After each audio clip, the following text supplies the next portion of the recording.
There are ships in Star Citizen that clearly fit solo players, most obviously light fighters or starters.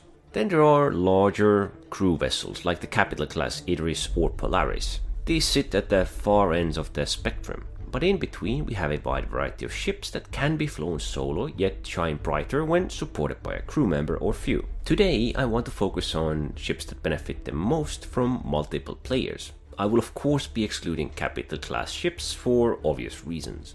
Let's begin with heavy fighters. Some of these ships gain tremendous boost in firepower from having a turret gunner. And then of course some of the other variants have other strengths like even decent maneuverability, heavy duty firepower at the hands of single pilot, high HP pool, or some else gimmicky feature. The best examples for turret gunners I have are the Anvil Hurricane and Aegis Scorpius. Both feature turrets with 4 size 3 weapon slots, controlled independently by the gunner. Combine that with pilot's firepower and you have 2 players delivering damage on almost the same level as 2 light fighter condensed into a single hull. Heavy fighters naturally trade agility for durability, but with a skilled pilot and sharp gunner, these ships become devastating. Not every heavy fighter turret is worth manning though. The Vanguard series turrets feel more like a minor nuisance than a true asset.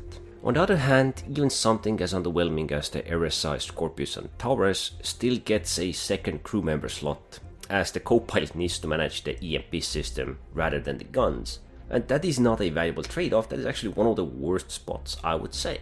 So from the fighter's perspective, I think these two, the Hurricane and Aegis Scorpius, are actually the ones which do get the most benefit out of having a gunner in their seat. Not that others don't, but they just bring so much firepower compared to the rest. Next we have the Aegis Redeemer. This one feels more obvious, since it's a true gunship. It was once a dominant force, and though it has been toned down, it remains heavily armed. With the 3 turrets plus pilot weapons, all mounting size 4 guns, the Redeemer is covered from nearly every angle. The turrets are linked in pairs, so 2 size 4s per operation position instead of 4, which means they hit hard, but not as efficiently as 4 size 3s. Still, the ship's raw output is significant, especially when paired with its tankiness. The 6 size 2 shields give it resilience, and the large health pool makes it even difficult to break. The Redeemer is slower than heavy fighters and a bit larger, but if you can man all the turrets, it can erase these small to medium sized targets rather well. I wouldn't really use it against capital vessels, sub-capital vessels, but I think you will perform fine against large targets. Now, if you didn't know, Redeemer was nerfed because of the Anvil Paladin, which is supposed to take over its role and fight upwards, and Redeemer is now toned down from fighting against large targets and up to this medium spot where it fights against everything. Now let's move on to Aegis Hammerhead. Unlike the Redeemer, this ship is built for a large crew and a show of force. The pilot controls minimal weaponry, while its 6 turrets, each fitted with the 4 size 4 guns, provides the real bite. With good positioning, the firing arcs cover wide ranges and can even focus fire at certain targets. It literally fills battlefields with fire. The Hammerhead isn't designed to challenge capitals directly, but rather to shred small, medium, perhaps even large size ships down at the fleet level. Basically, it's acting like a fleet support platform and area deterrent. Its rapid fire output is meant to scare away attackers or lock down airspace. It does have drawbacks such as limited weapon range, but overall the ship only makes sense when turrets are manned. Without gunners, the Hammerhead is essentially useless. I believe it also suffered from some kind of a bug like half a year ago. I'm not sure if it persisted, but I think it also was something to do with weapon ranges or weapon output. So these 3, or technically 4 ships, clearly illustrate how much more dangerous they can become with crews. You could add ships like the Aegis Constellation Andromeda, which benefits from 2 turrets and snob fighter.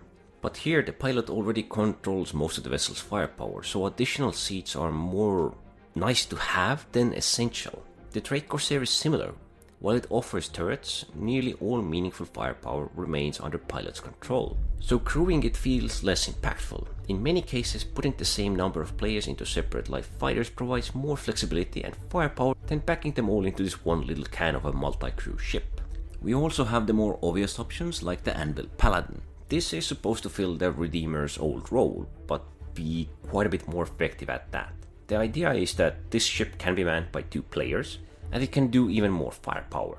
while the maximum crew would be 4, as the pilot's turrets can be controlled by the additional 2 support players. But essentially, the firepower this ship brings to the table, and the heavily armored, durable behemoth it's supposed to be, I think 2 players is fair and enough. Pilot controlling dual size 4 turrets. This means 4 total, 2 on both sides. And the gunner controls a quad size 5 remote turret which can swap position. So this is a behemoth of a gunboat. And if that wasn't enough, then there is the upcoming sub-capital class gunboat. This one will have 2 turrets, require minimum of 3 crew, 1 pilot, 2 turret gunners, and both of these turrets are dual size 7s. So this ship can literally fight against anything, preferably something larger. Essentially, every ship with a turret slot benefits from players manning it. But I think there are these 4, well technically 6 now I guess, which truly need additional crew members to function at their best because their role is combat and really nothing else. I think it's actually best if most of the turrets serve as a fallback option rather than the main tool. If a teammate ship is destroyed or heavily damaged, they can hop into the main ship's turret and keep fighting. That flexibility is far more valuable than many might give it credit for, even if the turret itself isn't really that powerful. In my view, the ships that stand out the most have to be the ones I mentioned today. Anvil Hurricane, RSI Scorpius, Aegis Redeemer, Aegis Hammerhead, I know there's a lot of Aegis ships, Anvil Paladin, and of course the RSI Perseus. Most of these ships need a crew and they turn into pretty exceptional vehicles when properly manned, whereas others can operate near full efficiency with just a pilot.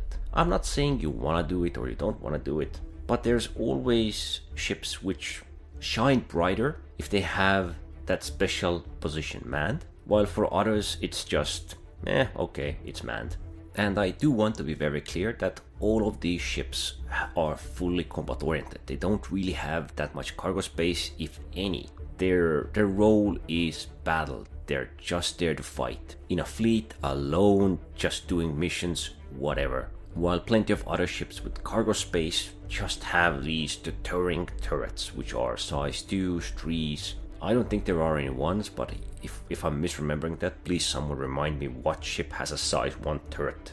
And the ones on capital ships like size 4s, those are actually quite strong. I'm not gonna say there's something super powerful, magnificent, and it's quite beneficial to man the largest ones, but I'm gonna keep it at that. I don't really want to talk about capital ships. So these 4 ships, well technically 6, are the ones you probably want to man turret positions on, because their calling is combat and that's what they're there for. Anyway, don't forget to like, subscribe, leave a comment down below, and thanks for watching.